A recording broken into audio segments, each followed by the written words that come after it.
Coucou tout le monde et bienvenue dans ma nouvelle vidéo Oracle. Avant tout, si vous n'avez pas vu les vidéos précédentes, je vous invite surtout à regarder la première où je vous explique ce qu'est un oracle, comment l'utiliser dans le développement personnel et que ça n'a absolument rien à voir avec voir l'avenir. Vous savez que je vous ai déjà fait 3 vidéos sur le sujet, je pensais vraiment pas en faire autant. C'est juste que je voulais vous présenter mes oracles parce que ça m'a beaucoup été demandé et je me rends compte que c'est des vidéos mine de rien qui prennent un peu de temps et je peux pas vous en présenter plus de 4-5 quoi par vidéo. Et mine de rien, bah, j'en ai pas mal et je continue à en acheter, donc je continue à faire des vidéos, voilà, il y a un moment ça va s'arrêter hein. Je suis vraiment en pleine boulimie d'oracle dans le sens où j'ai envie d'en découvrir plein. Alors il y en a qui me conviennent, il y en a qui me conviennent pas, donc ceux qui me conviennent pas, ben, je vais les revendre, voilà. Mais j'ai vraiment envie de découvrir plein de choses différentes, donc c'est pour ça que je continue à vous en présenter. C'est parti pour la présentation de, je pense, 4 oracles. Le premier est en anglais, c'est Vibrational Energy Oracle Cards. Ouais, j'ai un super accent. Il arrive donc dans ce petit coffret, tout ce qu'il y a de plus classique, rien de foufou. Dedans, il y a un petit guide vraiment tout petit, avec à chaque fois une présentation des cartes, toute petite aussi, c'est-à-dire que ça, c'est une carte et son petit texte, donc c'est assez concis. Les cartes sont simples aussi, il n'y a pas de bord doré ou quoi, elles ont un petit bord blanc avec un mot à chaque fois en dessous de l'illustration. Je vous montre quelques cartes. Moi j'aime beaucoup les illustrations, elles me parlent vraiment beaucoup, notamment en intuitif, vous savez, sans pour autant regarder le texte, juste en voyant ce que je comprends en fait de l'illustration, ce que j'ai envie de comprendre. Je les trouve très jolies et donc à chaque fois, désolée pour les bruits de cochon, c'est Marty, à chaque fois il y a un petit mot ici qui vient complémentariser la lecture de la carte quoi. Donc vous l'aurez compris, moi ce jeu c'est surtout les illustrations, le petit mot par exemple là ça veut dire la danse de la pluie. Ça me dit pas grand chose, mais l'illustration peut-être plus. Donc au final, même si vous comprenez pas l'anglais, je pense vraiment que c'est pas un frein dans le sens où juste les images sont très parlantes. Après bon voilà, c'est pour moi, il y a des gens qui vont peut-être pas aimer ce jeu et c'est normal, on n'aime pas tous la même chose. Mais s'il vous plaît, sachez que voilà, c'est pas un souci. Ça c'est vraiment un jeu que je vais tirer n'importe quand, le matin, le midi, le soir, je peux le tirer même plusieurs fois par jour. C'est vraiment, je pense que je peux tirer la même carte tous les jours, je ne vais pas voir la même chose dedans parce que je serai pas dans le même état d'esprit, j'aurai pas besoin de voir la même chose, vous voyez ce que je veux dire? Donc vraiment c'est un petit jeu en plus qui se transporte un peu partout de par la petite boîte, donc je l'aime beaucoup. Et si je me trompe pas, c'est un jeu auto-publié. Je suis vraiment désolée pour les bruits de cochon, il est juste là, il s'éclate avec son petit jouet. Donc voilà, écoutez, vous participez. Ensuite, l'oracle de l'arbre celtique. Alors celui-ci, je ne le maîtrise pas encore sur le bout des doigts, il est un peu différent. Déjà vous voyez, la boîte est très jolie. Dedans on a un pochon avec les cartes et puis un petit guide. Dans ce guide, on nous explique un peu le rapport qu'avaient les Celtes à la nature, c'est hyper intéressant. La façon dont étaient classées les cartes avec l'alphabet celtique, avec la représentation des arbres, c'est vraiment, c'est hyper intéressant. À chaque fois dans le livret, pour un arbre, il y a plusieurs informations.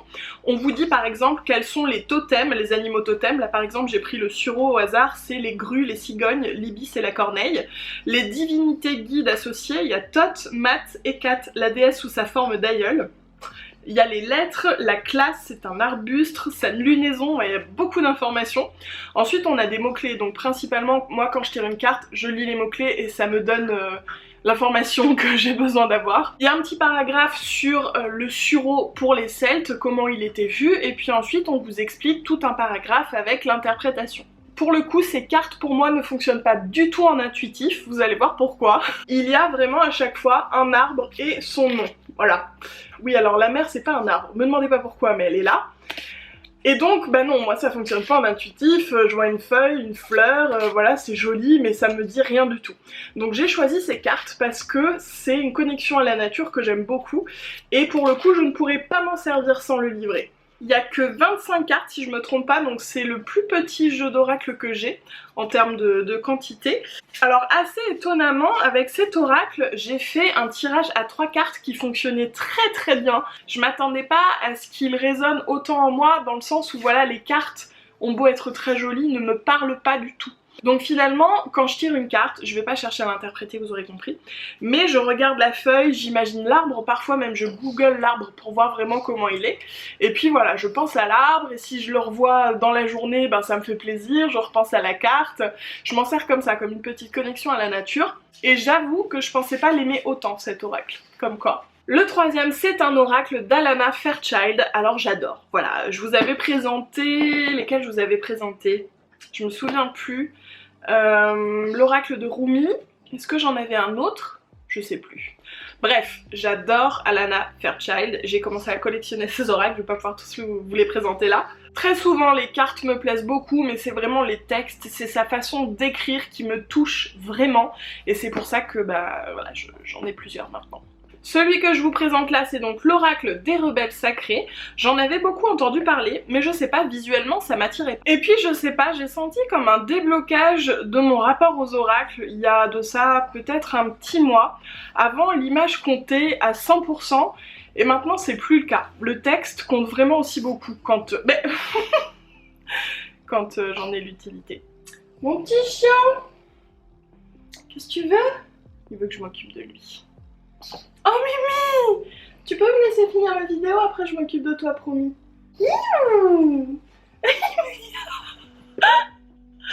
c'est fini, oui! Donc, dans ce jeu, il y a un livret, à peu près de la taille de celui de l'oracle de Rumi. Dedans, donc comme tous les livrets, à chaque fois au début, vous avez l'histoire du jeu, pourquoi il a été créé, vous avez des sortes de tirages différents, et puis à chaque fois un texte sur la carte. Donc dans celui-ci, comme dans beaucoup de ceux d'Alana Fairchild, il y a un petit truc en plus, et là à la fin c'est un processus de guérison, une phrase, une affirmation, une visualisation... Voilà, il est super bien écrit, il me touche un petit peu moins que celui de Rumi, mais il est vraiment super bien écrit aussi. Et donc le jeu vient dans son pochon, on a pareil une tranche dorée, alors j'aime pas trop le derrière qui est en fait une carte, mais je sais pas, je trouve que pour toutes les cartes c'est pas ce que j'aurais choisi, bien que j'aime beaucoup cette carte, vous avez compris? Et donc voici les cartes, à chaque fois on a l'illustration avec un petit mot en dessous. Il y en a que j'adore et il y en a que j'aime pas trop, par exemple celle-ci j'aime beaucoup. Mais il y en a qui ont un style un petit peu différent que j'aime moins. Mais bon voilà, c'est pas un frein. Globalement je les aime quand même beaucoup. Par exemple celle-ci j'aime moins. Oups, ah bah d'ailleurs, voilà, je l'ai fait voler. Mais celle-ci, j'aime beaucoup. Vous voyez le genre? C'est vraiment un jeu super beau. D'ailleurs, celle-ci, vous êtes dans le monde, elle est magnifique cette carte. J'avais tiré une carte, je me souviens plus de son nom, que je vous avais montré en Insta Story tellement elle était belle. Et j'ai été hyper étonnée parce qu'évidemment, elle avait son sens pour moi, ne serait-ce que l'illustration. Hein. Et je l'ai montré à Chérie, je lui ai dit, bah vas-y, dis-moi toi à quoi ça te fait penser. Et ça lui faisait penser à un truc complètement différent de moi. Et c'est pour ça que l'oracle, c'est du développement personnel. C'est parce que ça vous renvoie ce que vous voulez. Et c'est pour ça aussi que je ne peux pas vous conseiller à vous un oracle, parce que moi il y a des oracles que je peux adorer que vous n'allez pas aimer, et inversement des oracles que j'aime pas que vous allez adorer.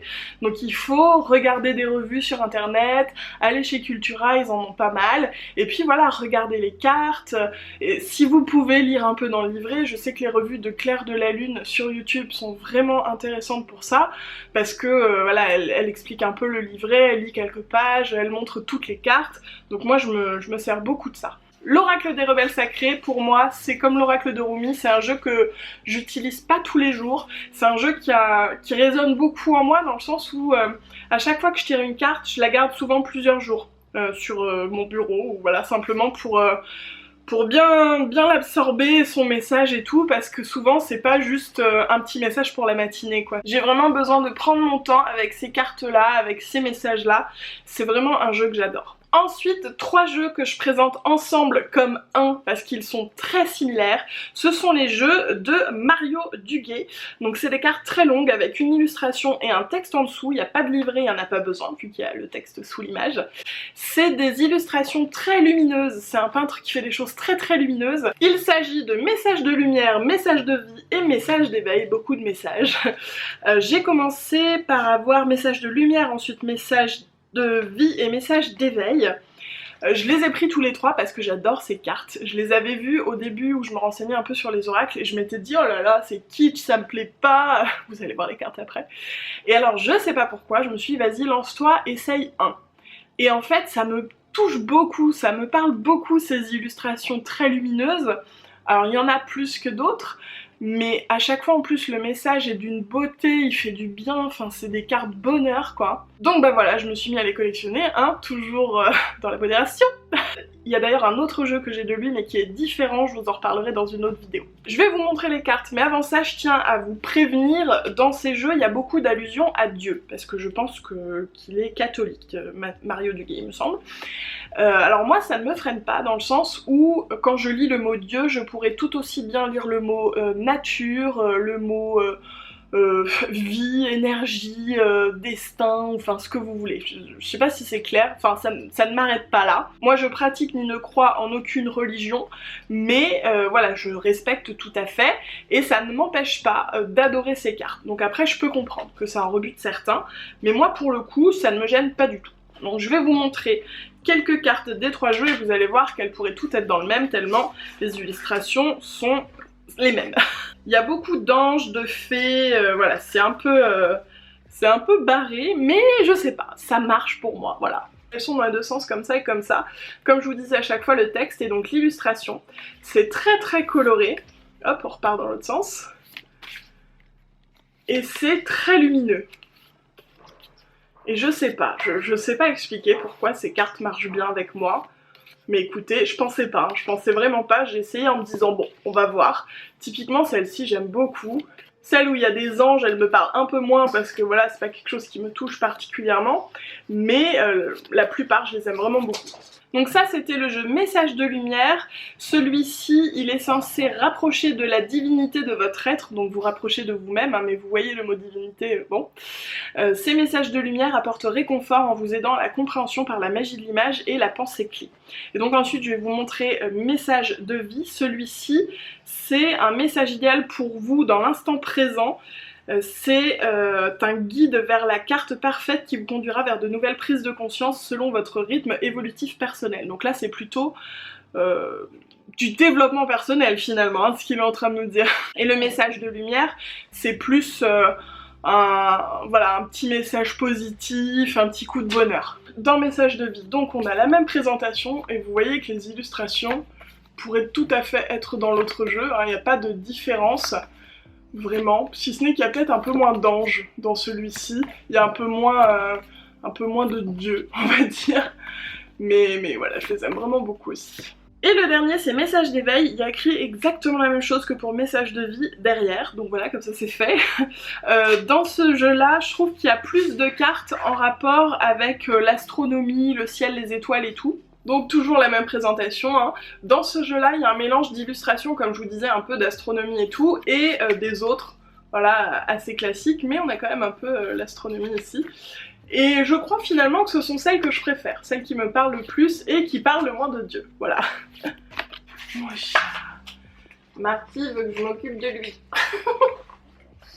Oui, ça vient. Ah, ça vient.